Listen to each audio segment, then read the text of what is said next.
GEM International is a new diamond explorer in the richest diamond producing country in Africa, located next to the fourth largest producing diamond mine in the world. International spotlight is on an 1109 carat diamond recently discovered in Africa by a fellow Canadian junior with a proven operator and finance team. GEM International trades on the TSX Venture Exchange, symbol GI. Visit us at gemdiamondmining.com.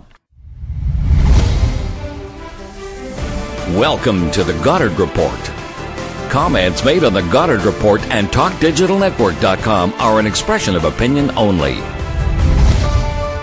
Here is Jim Goddard. My guest is Wayne Coulson, CEO of Coulson Flying Tankers and the proud owner of the massive, wondrous Martin Mars water bomber. Welcome back to the show, Wayne. Hi, good morning, Jim. As we're watching fire season again hit BC, we've seen horrendous fires in places like Portugal. Is the Martin Mars flying tanker, flying boat ready to go out there and attack these fires? At this time, Jim, we, as you may recall, we took the Mars down to Oshkosh last year, and we had an unfortunate incident where we bounced it off the bottom of the lake, and we did some damage to the keel of the airplane. So we're just finalizing the fix on that. It's been extensive, unfortunately, and we're going to be back in the air around the middle of August. And as you know, we don't have any contracts for the airplanes, but we have some guests coming to fly in the airplane of the Ultimate Flying Experience, which is a 4-day course we put on for aviators that want to take the airplane out and showcase what we can do with it. Are you optimistic that perhaps the BC government might start using the Mars again? You know, that's a good question. Certainly, we've kept the Mars airworthy, and you know, with our new government coming in, there may be some renewed interest. Certainly, if the Liberals were in, we would have never got a contract for it. But the new government may see things a little bit different because it was never really about the airplane and its capacity. So we'll see. Just remind folks what exactly the big flying boat can do. How much fire can it put out at one time? Well, you know, probably a fair chunk of the people of BC know that this airplane is a 7,000-gallon air tanker, 27,000 liters.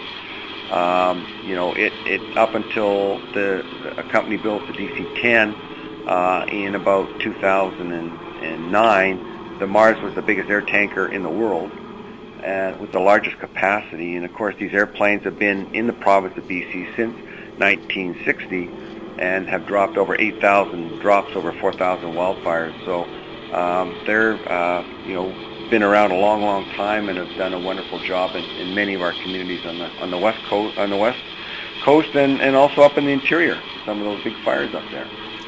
At one time, how much fire can it suppress? Well, we drop a pattern of 4 acres at one drop, so it's a pretty significant footprint on the ground.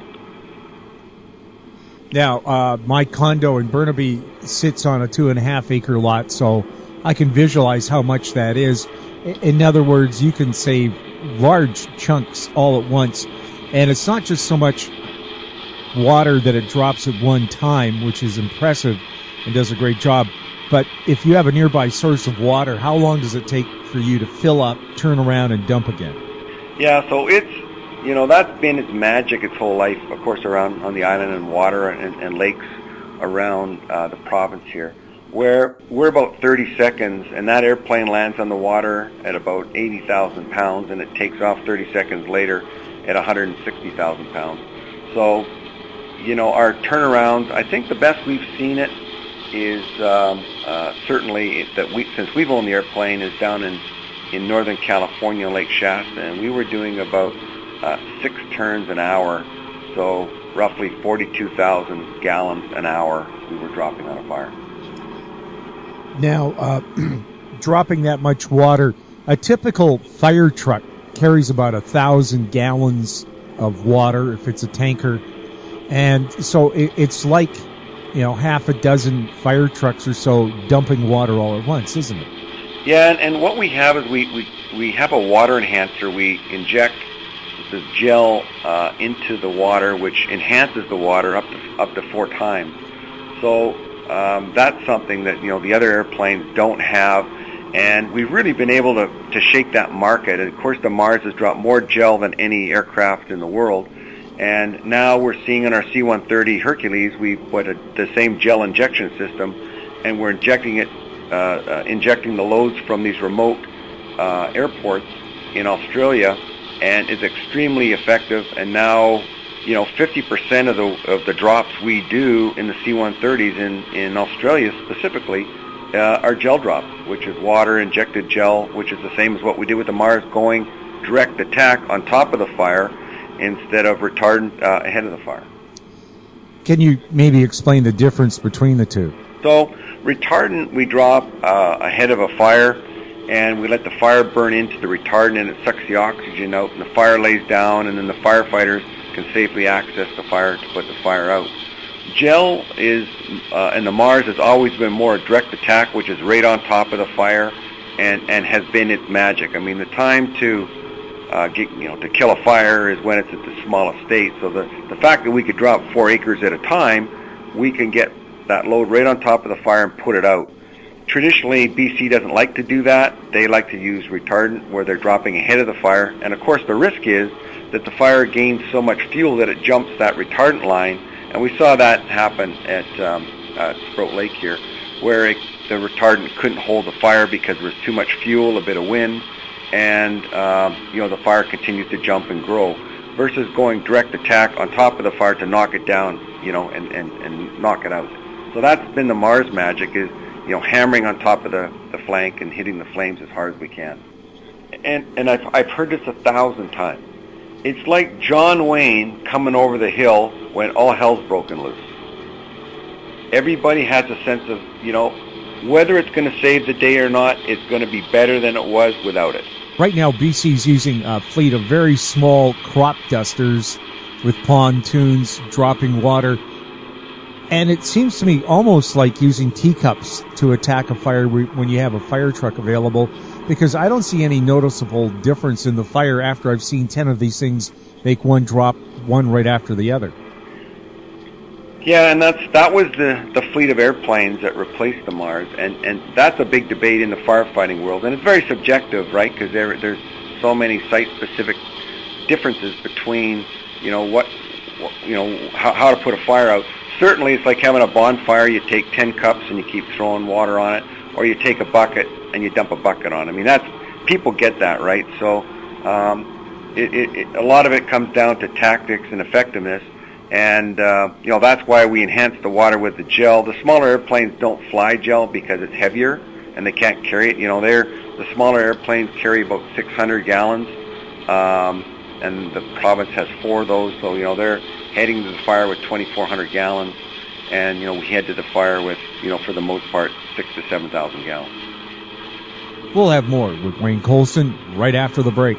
I'm Bill McWilliam, president of Cascadero Copper, CCD on the TSX Venture Exchange. Cesium is one of the world's rarest metals with a growing industrial demand. Drilling is underway on our Tehran property in Argentina to prove up a cesium resource. Cascadero's patent-pending leach process has the potential to make Cascadero the lowest cost supplier of cesium in the world. Visit our website, cascadero.com, or phone us at 604-924-5504.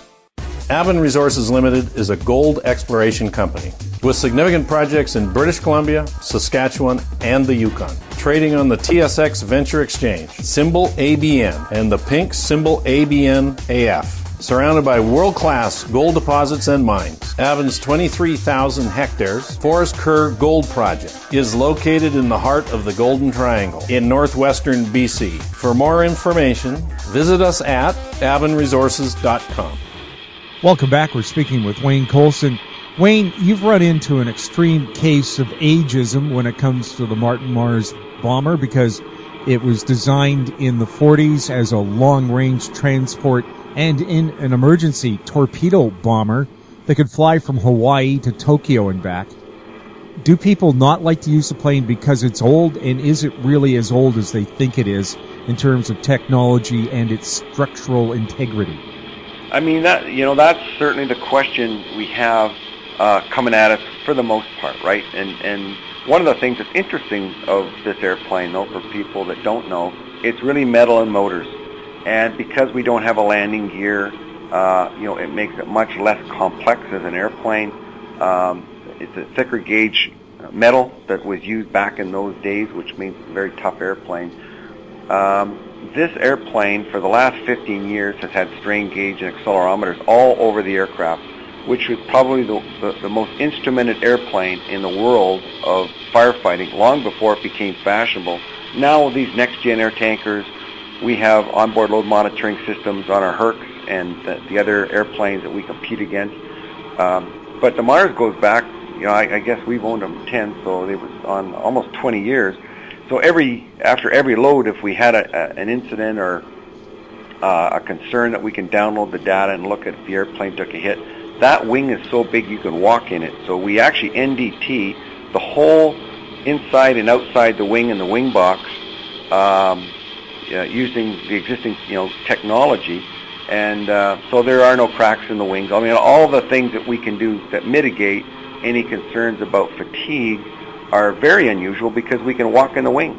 So we get a really good look at that airplane, and we do that every year. So part of it is that we haven't had a customer really interested in what we do on the maintenance side. It's just been opinion-based because it's 70 years old. Is there a problem finding parts? For the most part, we've made parts for the airplane. We have all the drawings. That's not really an issue for us. Motors and props, because they're not plentiful. That would be a concern many years away. But we could also put turbine engines on it as well if a customer was interested. And we had one customer in Southeast Asia that was very close to purchasing the airplane and having us put turboprops on it for them, because that's certainly with all the water in that part of the world, it would have made good sense. So we've kind of looked at multiple options for the airplane to make it more effective. Certainly we have the most advanced computerized tanking system in the world on our C-130s that will be installed in our Boeing 737 program, and we could install that same computerized tanking system in the Mars if we wanted to bring it up to a next-gen status, which would make it a very interesting airplane. I know some people look at the cost of running it per hour, but I think you look at it is how long do you have to fight a fire if it's out? Well, that's an interesting debate from a taxpayer's perspective. And, one of the things we see now, the smaller the airplane, the more expensive it costs per liter it is to drop on a fire. So, that's really a government debate. And if you look at the province here, they look at it a little bit different because I don't think they measure that. Certainly in the United States and Australia, which are the two probably biggest markets in the world, certainly for us, that is part of a measurement, it's part of the discussion, and that's why the U.S. Forest Service mainly, contract large air tankers, because they're the cheapest per gallon drop on the fire. So while they may be a little more expensive up front, they tend to get the job done a lot quicker than the smaller aircraft. We'll have more with Wayne Coulson right after this. I'm Larry Ray, President and CEO of American Manganese, Inc., listed on the TSX Venture, ticker symbol AMY, A-M-Y, with proprietary patents in the U.S., China, and South Africa. Our focus is on recycling lithium-ion batteries for electric vehicles. China recently legislated the responsibility for recycling onto their electric vehicle manufacturers and importers. For more information, please visit AmericanManganeseInc.com or phone me, Larry Ray, at 778-574-4444. In Goddard we trust. Welcome back. We're chatting with Wayne Coulson. Wayne, we've touched on it just a little bit there previously in the interview about the future of aerial firefighting, and you're pretty excited about some of the new acquisitions to your fleet. We are. We will be the first company in the world to convert a Boeing 737, and we've put a contract together with Southwest Airlines as they're retiring up to 50 Boeing 737-300, so they're we picked 6 of some of their best airplanes, and as they retire them throughout the year, they drop them off in Portland for us, and we go pick them up and take delivery of them. So we're extremely excited about that program, and it'll be very unique to the air tanker world because we'll be able to retain 63 seats in the cabin, as well as being a firefighting air tanker. So we'll be a multi-purpose aircraft and be the only ones in the firefighting industry with that capability.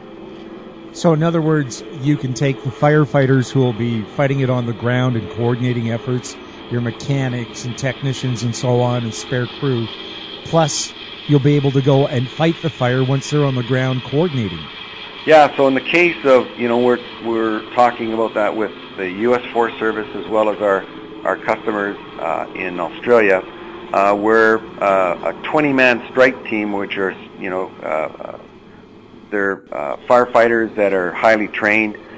We can carry 3 strike teams with us, and we can drop them off, and they can head out to the fire, and then we can load up with retardant and go and start working beside them. And that's kind of the model we have on our S-61 fleet, where in Australia, we pack 18 firefighters with us to a fire.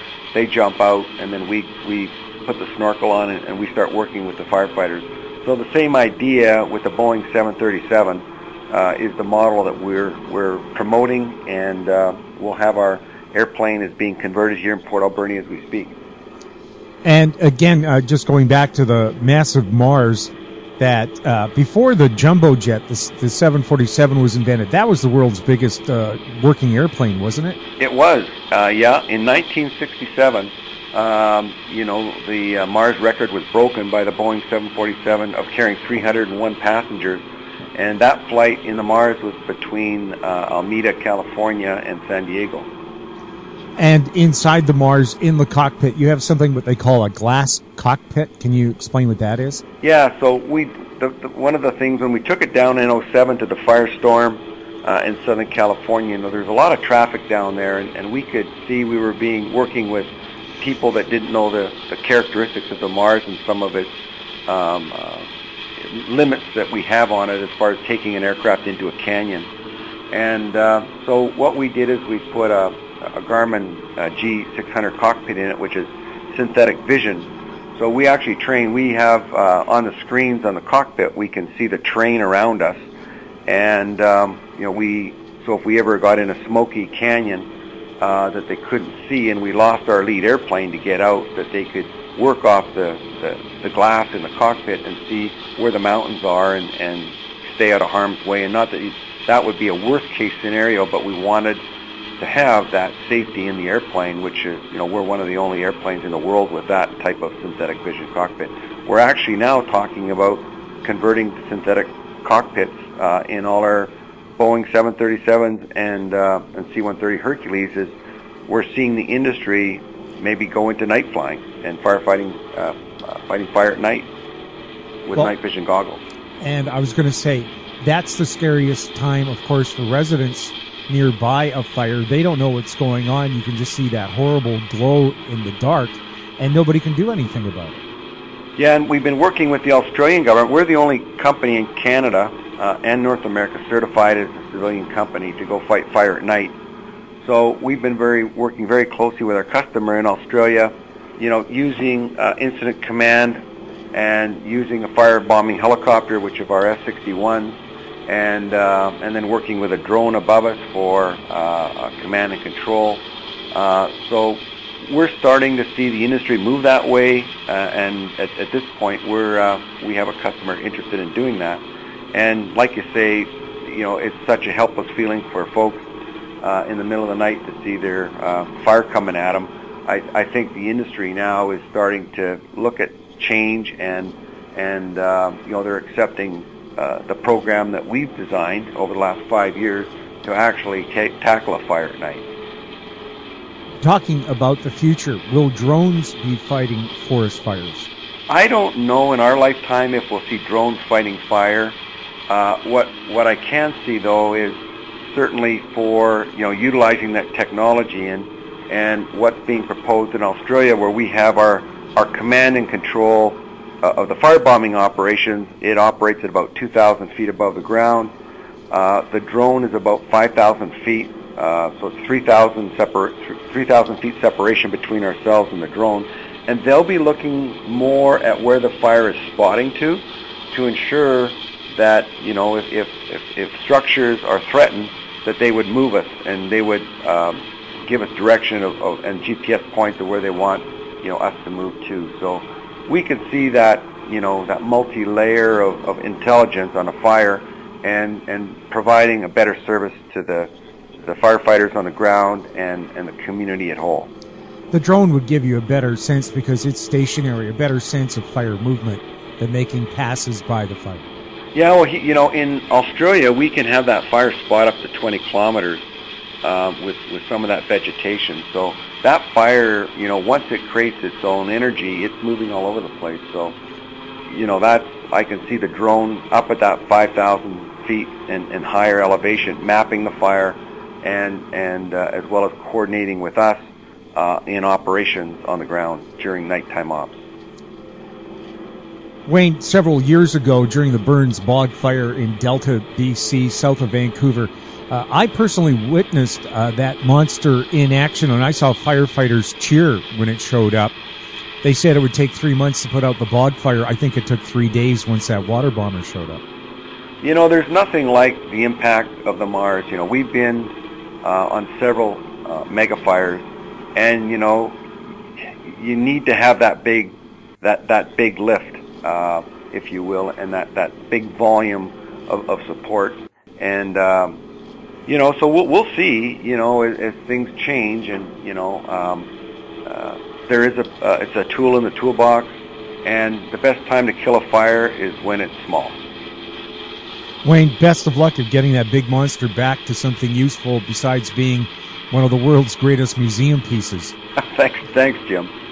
My guest has been Wayne Coulson, CEO of Coulson Flying Tankers. You're listening to the Goddard Report on TalkDigitalNetwork.com. If you have any questions for us or our guests, you can email us at info@howstreet.com. I'm Jim Goddard. Thanks for listening. Comments made on the Goddard Report and TalkDigitalNetwork.com are an expression of opinion only. The Goddard Report is available online and mobile at TalkDigitalNetwork.com.